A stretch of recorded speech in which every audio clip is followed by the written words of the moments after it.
All right, good morning, everybody. So we got NVDA today. I think that's one thing I keep hearing from retail traders all week is, oh yeah, we're gonna have NVIDIA. Yeah, it's a small piece of everything that's going on, but yeah, we do have NVIDIA today. All the big players that are in it are already hedged. It won't matter to them if it goes up or if it goes down. They're protected. And then, of course, there's the overabundance of speculators trying to pick or decide which direction it's going to go, as if anybody has any idea. It's just a gamble. You might as well go to Vegas and gamble. You'll get free drinks. What we're looking at on the screen here is a sector rotation perspective. This goes back to January 13th, and I ran it short for a reason. Just wanted to look at this very short duration because it had this crossover here that I circled. That is the crossover from technology. So it cut down through communications and staples, and it's been riding underneath staples. So it's been underperforming. It's the way we would say it. We recently had a crossover from communications. So now we've got our two biggest or most important or more impactful sectors underneath a flight to safety sector. Staples are outperforming communications and technology. I know sector rotation is, one of those difficult subjects for some people. They really struggle with this idea. Short and sweet, that needs to change if we're going to, turn around and run the market back up in the other direction. This has nothing to do with breaking out on the year and going higher, just holding the line and not going lower. So looking at what we've got going on around the world, China 15 years ago put out some promises of big bank stimulus. And just like here in the US, if the Fed starts talking about promises that policy changes, even if they don't get anything done, they just talk about it, the markets will start to price it in. It'll move things in the right direction. We refer to that as the plunge protection team, right? They come out, they chip teeth, they talk nice about liquidity and changing policy, and the markets move up. That's what China did 15 years ago. They didn't actually put any money into it, right? They just talked good about it. So last night, they now made a statement about actually putting that money into it. So at least 55 billion to recapitalize banks. Just remember, they are really good at chipping teeth and, offering promises and making it sound really good and then not following through with anything. But this does go back to Baba, Baidu, JD, PDD, XPEV, Neo, all those Japan, China, Asia plays that we've been looking at. Maybe not Japan so much, but definitely the China plays, the K-Web constituents, they're getting another leg up, right? The next boost. Just the talk of stimulus is getting it done. But they're flat on the morning. Hong Kong, Japan down 2.6. This is what, the third or fourth day where we've seen Japan just really taking a beating. They made it clear that they're willing to step in, and markets are still trying to figure that out, right? We got the Japan carry trade and the threat. You got the JGB 10-year, which was going straight up like a rocket ship. And now they're talking about intervention. Still don't know everything that we're going to get out of Japan, but this one time would be, just an outlier. This continued beat down, certainly something to keep your eye on. Otherwise, you got NASDAQ 0.75%, S&P at 0.5%, small caps right below that. The Dow, our blue chip, right? The best companies that we have to offer at 25% this morning, 0.25%. It's looking pretty good for a market that's supposedly scared and waiting on NVIDIA. Of course, NVIDIA is up this morning too. We're going to get some Feds out here chipping teeth.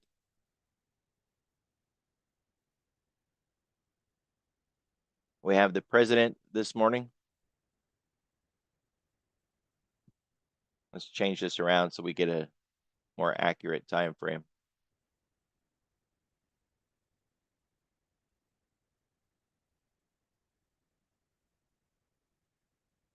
We have Bosick, some auctions in the front end, and then NVIDIA after the close.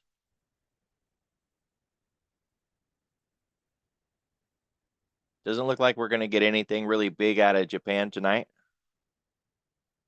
Now, on these quiet nights where they don't have anything scheduled, that's the nights to be watching to see if anything comes out, right? They'll use the quiet news day to run their mouth.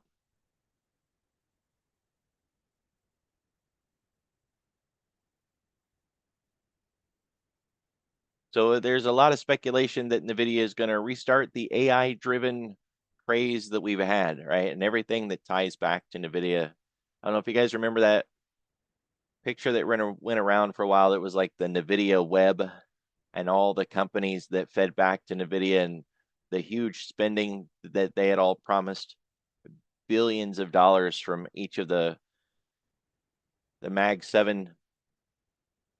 If they're all dialing that back, or if they're fabricating their own, right? Or what they have these fabless chips now, SMHX, if you want to dig deeper into that.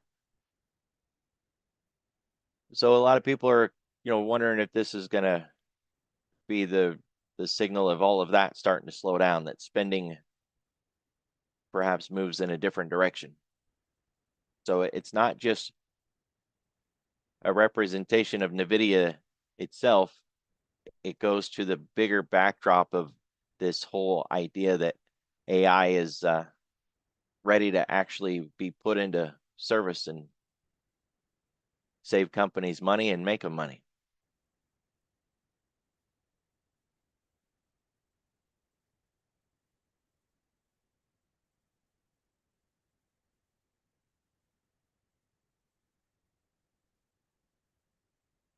We're still under zero gamma volatility trigger. We're holding above the put wall at 59.18. We hit a weekly level 59.53 or 59.52, 32 cog line. We're still inside yesterday's range. So if we're going to do anything today, my baseline bet would be that we stay inside of yesterday's range while we wait on NVIDIA, and or we get an early breakout and a run. It's hard to see an early breakout and run, but we've got, Trump talking today, some Fed speakers, got some auctions around lunchtime. So there's a recipe for a catalyst to go ahead and break us out of yesterday's range. But I think it would actually take something like that to do it. I don't think we can do it on our own. We need some sort of catalyst. Without it, I think staying inside of yesterday's range is very likely all we're going to get. Volume this morning shows, a much less participation compared to yesterday. We had 140. We're sitting at 79. Not exactly a 50% cut, but close enough, right? There's no reason to squabble over a few thousand. So we have half the participation this morning as we did yesterday. I think that lack of participation holds through the morning. It keeps us range bound before NVIDIA's earnings, unless we get that catalyst. So it's what we want to continue to look for. The news, watch the clock.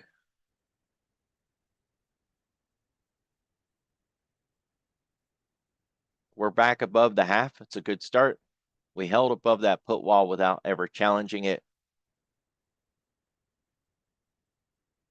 We don't have to worry about the call wall, really. It's just so far away. But we have a 10-day moving average here. That's 60.29. Call it 60.32 cog line, which happens to also line up with the 3-week moving average.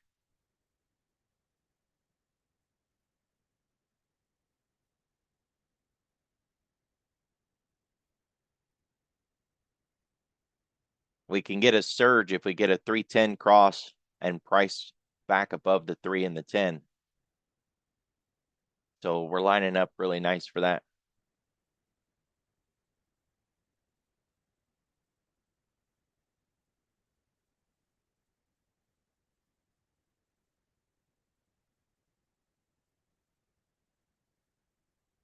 Got a couple of ways to approach yesterday. You can measure just the RTH like I just did, the regular trading hours. Let that halfback be the guide. It lines up with an options level around 59.65. Or you could capture the whole thing. Run it from yesterday's high to yesterday's low. Doesn't really adjust things too much other than it brings in a lower halfback.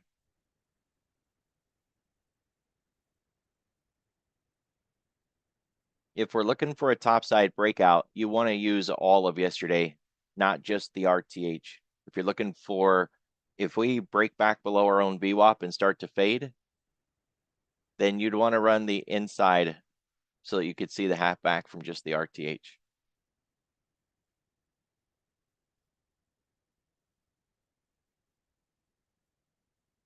We are closer to the upper ADR than we are the lower one. Odds say if we're closer to the upper one, we'll hit the upper one. But to do that, we have to get outside of the RTH. We can see this is yesterday's regular trading hours high. And to hit this upper ADR line, we'd have to get an inside day breakout. But it's only an RTH inside day breakout. Yesterday's high, if we look at the entire day, lines up with the ADR high. So it's going to be a significant level to get through. If we can get through it, though, then 60-50 options level is the full ADR to the upside. Otherwise, to the downside, 59.50. It's really close to the lower ADR. Get an inside day breakout below yesterday's low, and we have 59.11 hog line with the full ADR on the downside.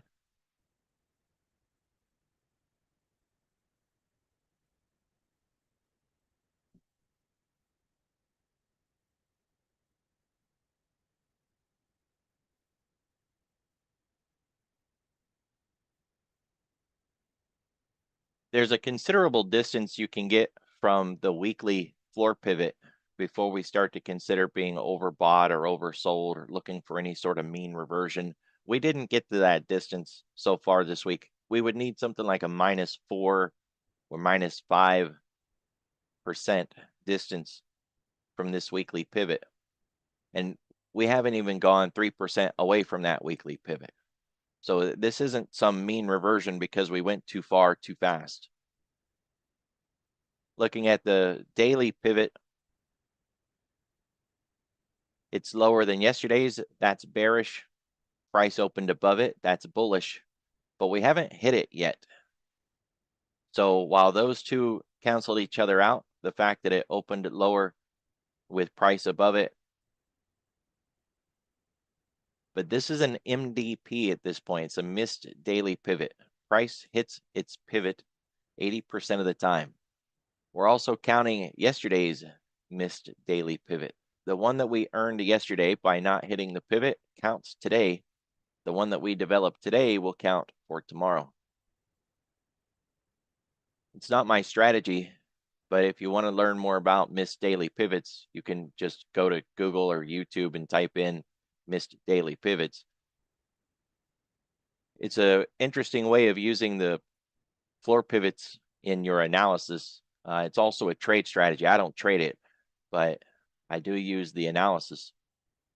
So if you go watch those videos, you'll understand the analysis better, the idea behind it.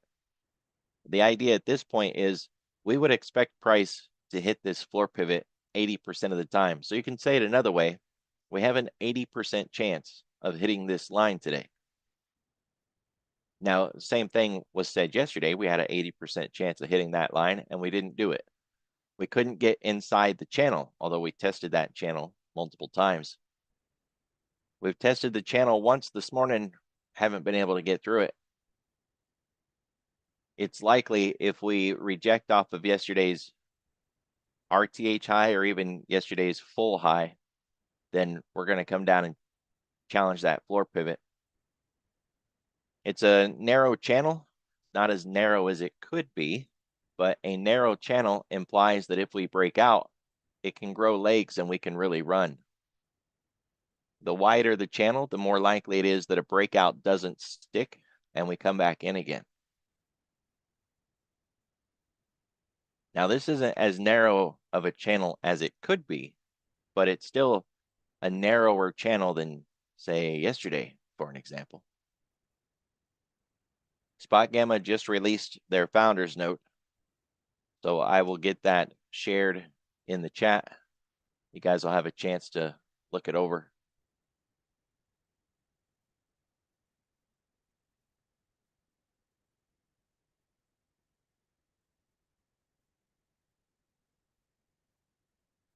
We don't really have a lot to offer on the profile this week, other than a classic distribution. Right, the classic distribution would just be the classic D shape with a point of control in it. It doesn't really have much to offer other than the fact that all of this is a really wide zone.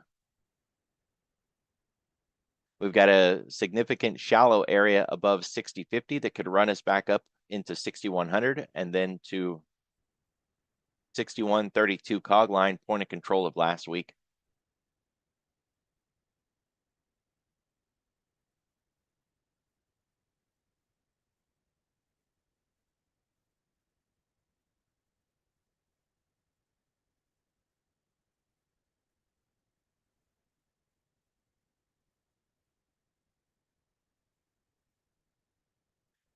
Ten-day, 30-minute volume profile, no change here. As we've talked about all week, we're not expecting any change here. It'll take at least a few more days before we even start removing candles that made this volume profile point of control at that level. So unless we stop and build up a lot of volume at a new spot, and it would be a significant amount of volume needed to do that, if we don't do that, then this isn't going to move anytime soon.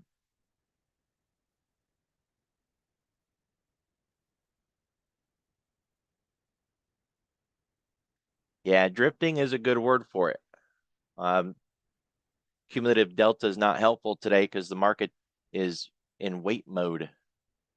They're not hedging. They're just straight up not participating, right? We can see that in the participation or the lack thereof between today and yesterday's overnight.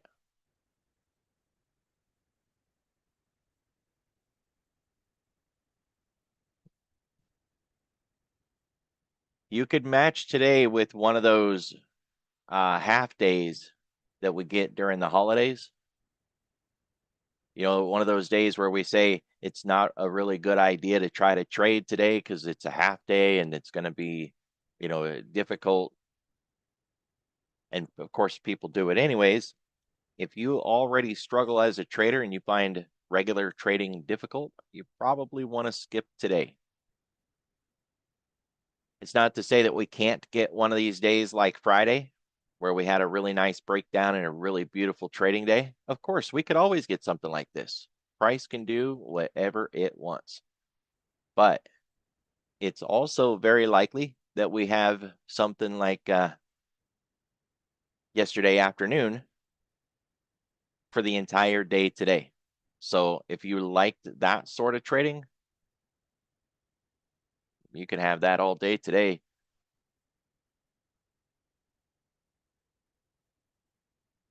Yes, absolutely. This is a stock picker's day. So if you get away from the futures, away from the Qs and SPY, and you want to go pick something that's moving, that's got some juice behind it, you will not be alone. That is for sure. A lot of people are going to take that route. And it's been a stock picker's market for a while, right? When we lost tech and then we lost communications underneath staples, and that capital rotation really started kicking off. When the Mag 7 ain't in play, then the indexes ain't in play, and you want to go pick something that is. And there's been some really good plays, so why not, right? That would be a much better pick than struggling to trade something that looked like yesterday afternoon. We don't have a new point of control for today, a new VPOC, because we've already hit that level. The textbooks would tell you to mark it anyways. So, if you don't have enough pivots and you want another one, that would be one worth marking. Yesterday's point of control, value area high and value area low. We don't really have much in the way of insight between the TPO and the volume profile today. It's just a distribution, normalized, nothing that really stands out. Our distance from 10, this is the 10-day, and we're at about 1%, already starting to work our way back up. So just like back here, we make the drop, we run back up, make the drop, run back up. We've made the drop, now we're on the way back up. Again, price can always do whatever it wants, so keep that in mind. It doesn't have to go back to the 10-day, but that's a good start on where we would go. And then, of course, we'd look to overshoot it even in a short duration and do this kind of wave back and forth like we have been doing most of the year, right? If you think about January 13th, which is where that sector rotation picture started, it was the low when we got near 5,800, and it's the spot that we want to continue to keep track of, because if this weakness continues, that's where we're going back to. And we're not looking for, a bear market sell off into like 2022 and, spending half the year at lows. That's not the idea. But that is the lower edge of our weakness structure. We've tested the half back twice. If that fails to hold, then we're going to 5,800, and it would be a really nice reset. I don't think we're going to need it. We'll find out today by the end of the day with NVIDIA. Because if things don't work out with NVIDIA, that's absolutely where we're going. So you want to get some cheap lottos. You want to, put a butterfly at 5,800, maybe in the SPX. Futures options, they don't like what they call complex options, right? So do it in SPY or SPX. That would be 5780 area. Kind of the same, right? It's January 13th or 14th.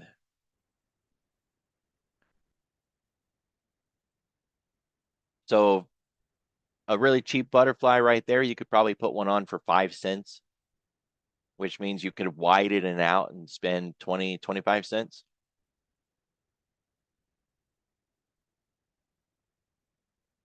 Why not?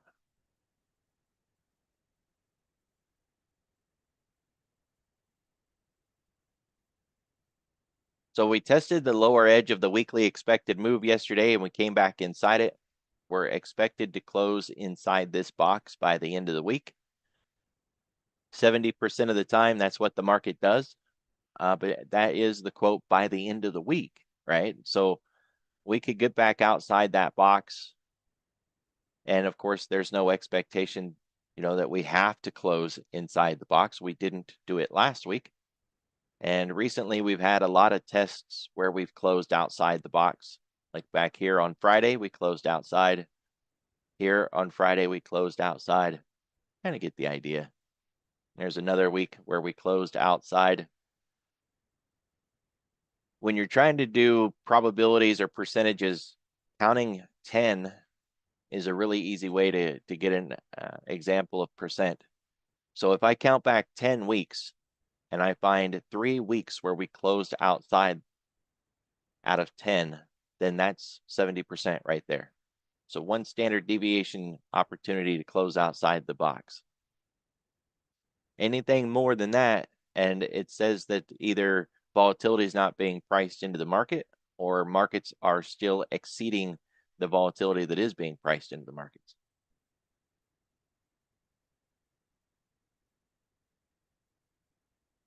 I know it's way too early for that sort of nerd talk.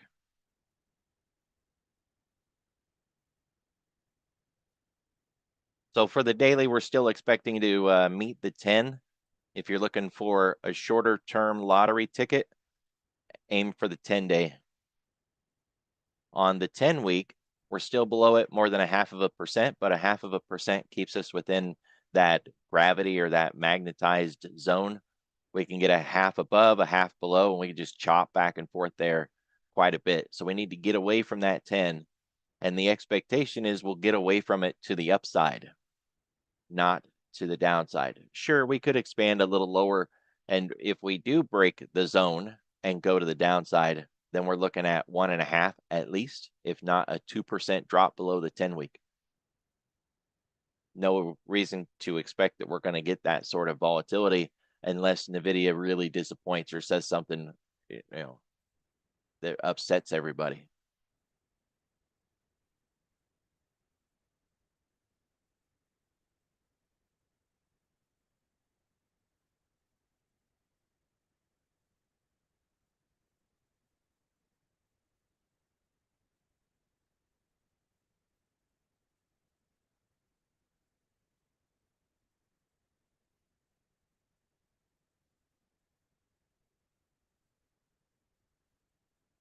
So there's the China news being priced in. YINN, it's triple X China ETF. KWEB is really the preferred one to look at. MCHI, it's another China one. Emerging markets, EEM, that's China again. All of those showing a lift. But then we've got our own, we got chips. That's a really important sector to have to the upside. If we're looking for a bullish move in the S&P and the NASDAQ, definitely want that one. The problem is it's heavily weighted with NVIDIA. If NVIDIA is up today, then SMH is up today. And that doesn't really reflect all of the chips. But we've also got expanded technology. Now that discrepancy's been running against us for a while. It's been this dichotomy and this choice between chips, software. If we get a day when we have both chips and the software moving to the upside, that's a pretty good day, right? That's the combo that can give us a double, a breakout in the S&P and the NASDAQ and run us to the upside.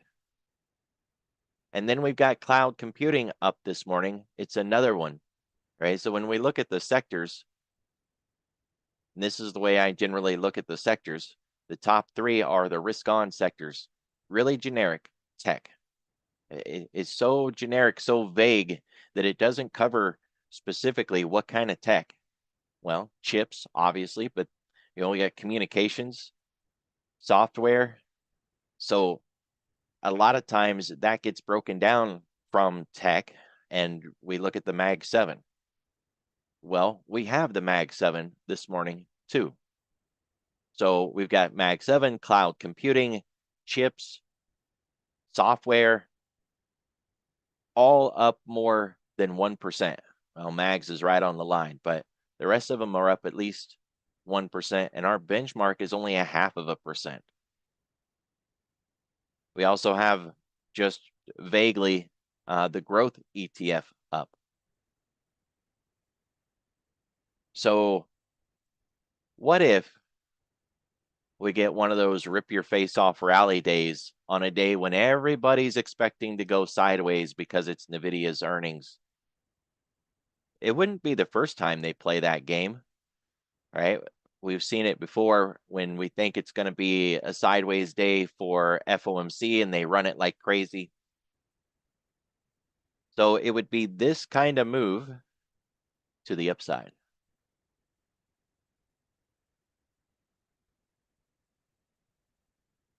Just flip that over. It would look something like that. With everything that we've got up this morning, we have the potential for that kind of day today. I'm not saying that we're going to get one, but I am saying be ready for one. Don't let them psych us out with the idea that, oh, it's going to be a sideways day. We're waiting on NVIDIA. Nothing's going to happen.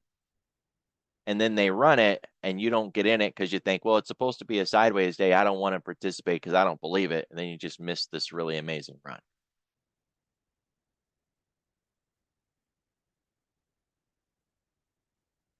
You can also look at market breadth once the market opens up. Take a look at the NASDAQ 100. We want at least 90 plus names moving to the upside, and you'll be able to see that really easy. You can look at advancing versus declining issues. If you have Think or Swim, you can use the Visualize tab. Get rid of that heat map, put it on the index watch, and then just choose something like the NASDAQ 100 or the S&P 100. You can use the S&P 500, but 100 is easier to normalize into a percent. That way, if you see, 92 names that are advancing, you can put that in percent form. 92% is advancing. You can also see the volume and the capital connected to those advancing versus declining issues. So it not only is advancing versus declining, but it has the money and the volume connected to it. And these are stackable. You can break them out, and you can do one for the S&P, the NASDAQ, the Mag 7, as many as you want. If it's going to be one of those rally days, and so far we have the backdrop for it, then we want to see that it's not just these ETFs with one name or two names in it. We want that broad market participation, the rising tide that lifts all boats and brings everything pushing to the upside with aggressiveness. To back that up, we want the options to start coming in after the market opens too. So this is a really good start.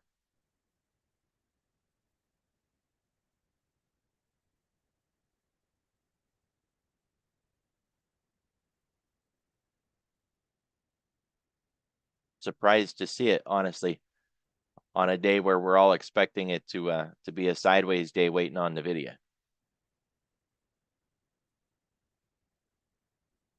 Wow, what's up with TrendSpider this morning?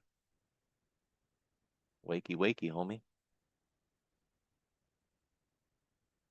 All right, well, we'll let that get some coffee or something.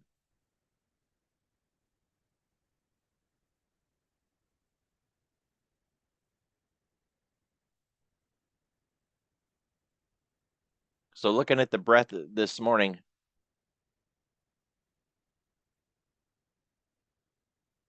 names in the NASDAQ that are up at least 0.5%, 41. That's a really good number. It's not, obviously, it's not the best number we've ever seen, but that's a pretty good number. 41% of the NASDAQ is up at least 0.5%. And when we think about, well, what names are there, right? Packaging and packaged software is not necessarily what we're looking for. Industrial machinery, nah, not really. Chips. So that may not be every single chip in the NASDAQ, but that's a pretty good start right there. Then we can bring in that packaged software, maybe even some data processing, but the big ones are the chips. So 42, 41, that's good breadth. And looking at the S&P, 25%. Yeah, it's not the NASDAQ, right? So 25%, that's still not bad because we've got financials and a lot of other stuff thrown in here. Speaking of, we do have some financials up this morning, and then, of course, tech, chips. So it's a good start, but we don't want to see it just be chips all day today. I don't think that'll be enough, right? We need that rising tide to start lifting the other boats. TrendSpider never did get around to it. So I guess we're not going to take a look at that.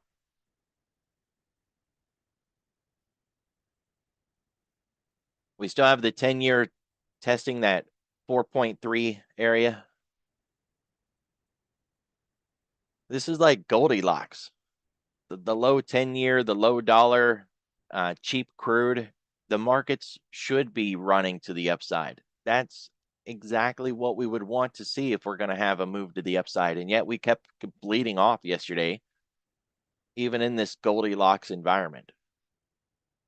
So we don't really want to see this change. We don't want the 10-year ripping back up. We don't want the dollar going back up, but we want to see the S&P and the NASDAQ quit falling down. Maybe we're asking for too much, right? But keep your eye on energy and gold. They may be a little bit of a tell. Otherwise, watch the clock, keep your eye on the news, and just really consider what you're holding in your account, right? This kind of know what you own is the phrase, because what's your portfolio going to look like if the S&P makes another 2.5% move to the downside by Friday? If you don't like that answer, you maybe want to, readjust some of the things that you're holding or how much of it you're holding, because that's the kind of risk that's on the table right now. Everybody be careful, be safe. I'll see you all tomorrow.